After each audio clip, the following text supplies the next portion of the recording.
मैं गायक शंकर सूर्या यादव, जितने भी शंकर सूर्या यादव ऑफिशियल से जुड़े हैं सभी को मैं नमस्कार करता हूँ। थोड़ा तबीयत ख़राब है दोस्तों, आप सभी लोग को गाना सुनाता हूँ, जाड़ा स्पेशल सॉन्ग सुनाता हूँ। सुनिए और कमेंट करके बताइए हमारा गाना कैसा लगा आप सभी को। जाड़ा के दिन में करी सैया गारम, काहे बुझत नइखी रउआ हो मारम। ए राजा जी सुना ना, जाड़ा के दिन में करी पिया गरम, काहे बुझत नइखी रउआ हो मारम। भरया कवारी खाली धैले बड़ा राजा जी, खैला नाही राजा जी कुछ कैला नाही राजा जी। ए खैला नाही राजा जी कुछ कैला नाही राजा जी।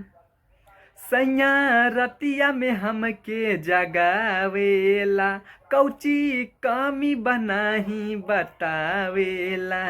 ए सखी सुना ना, सैया रतिया में हमके जगावेला, कौची कमी बनाही बतावेला। सेजिया पे ऐसे काहे देवेला तू साजा जी, खैला नाही राजा जी कुछ कैला नाही राजा जी। खैला नाही राजा जी कुछ कैला नाही राजा जी।